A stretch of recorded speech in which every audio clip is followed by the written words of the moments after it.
شهر رمضان الذي أنزل فيه القرآن هدى للناس.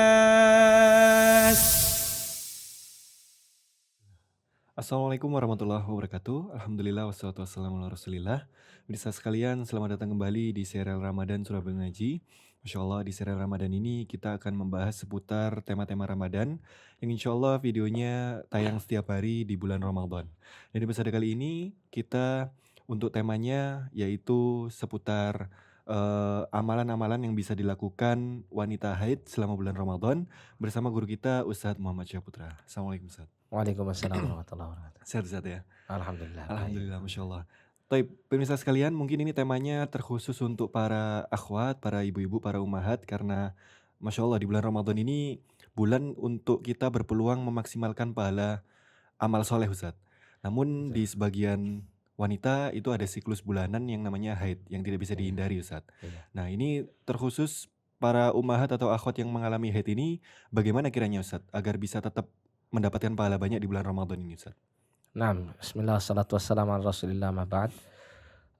Berkenaan dengan para wanita muslimah yang ketika masuk di bulan Ramadan dalam keadaan menstruasi atau haid ini, maka bukan berarti hal itu menghalangi untuk melakukan berbagai macam aktivitas ibadah kepada Allah SWT.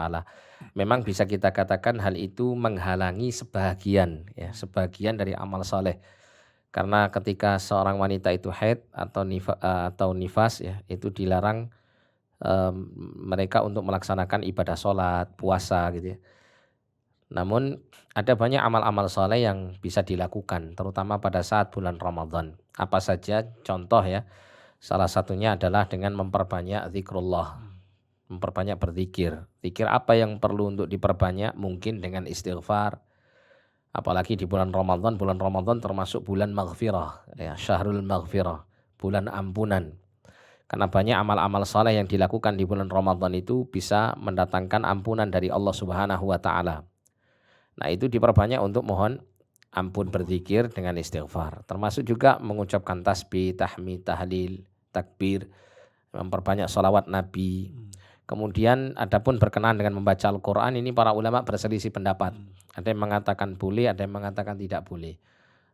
Wallahu a'lam, yang mengatakan bolehnya membaca Al-Quran ini menurut pribadi kami, ya, kami memilih pendapat ini karena tidak ada dalil yang sahih, yang sarih, yang jelas dalam melarang para wanita itu untuk membaca Al-Quran dikala haid, gitu ya, dikala haid. Sehingga diperbolehkan bagi para wanita yang dalam keadaan haid untuk membaca Al-Quran asal tidak menyentuh mushaf.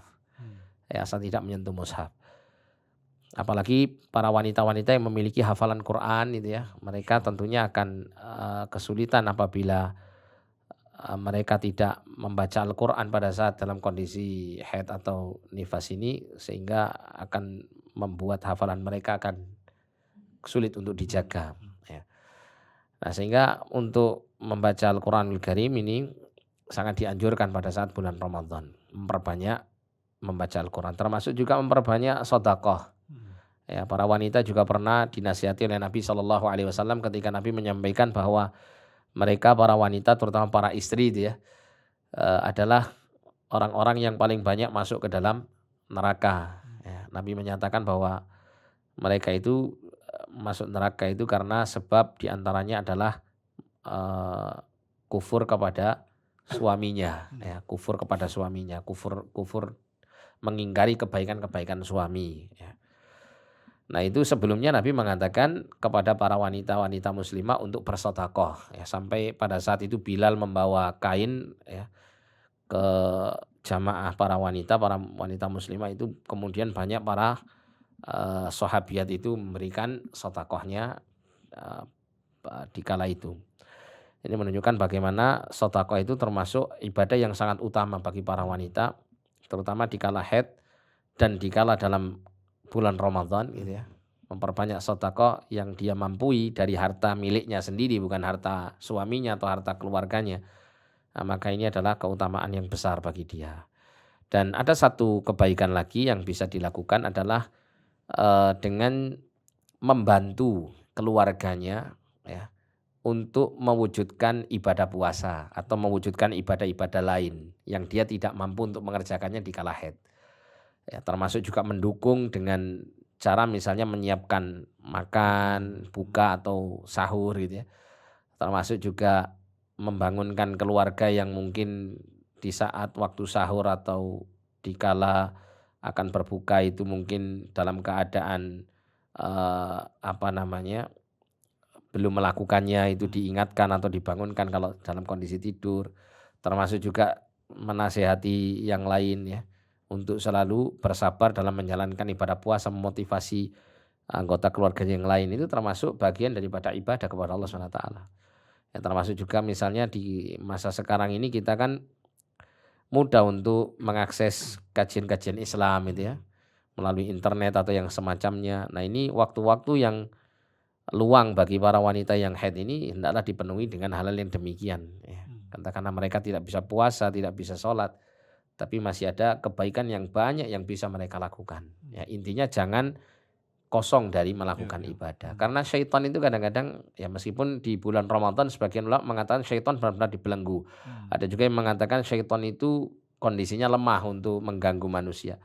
Tapi intinya ada kondisi di kala seorang wanita itu ketika dalam keadaan haid atau dalam keadaan nifas, itu ketika sudah tidak lagi diperbolehkan untuk melakukan ibadah tertentu seperti sholat puasa, kemudian menjadikan dia itu lemah semangat pula untuk melakukan ibadah yang lain. Nah ini jangan sampai seperti ini. Gitu ya. Apalagi di bulan Ramadan. Ya, wallahu a'lam bishawab. Masya Allah, jazakallah khairan Ustaz atas pemaparannya. Demikian pemirsa sekalian berkaitan dengan amalan yang bisa dimaksimalkan oleh para wanita yang sedang haid di bulan Ramadan. Semoga para pemirsa wanita akhwatnya ummahat yang menyaksikan semoga tetap semangat di bulan Ramadan dengan melakukan amalan-amalan yang tadi sudah dipaparkan oleh Ustaz. Demikian, kita bertemu di episode berikutnya di serial Ramadan yang tayang setiap hari insya Allah selama bulan Ramadan. Kita tutup. Wassalamualaikum warahmatullahi wabarakatuh. Waalaikumsalam. Surabaya Mengaji.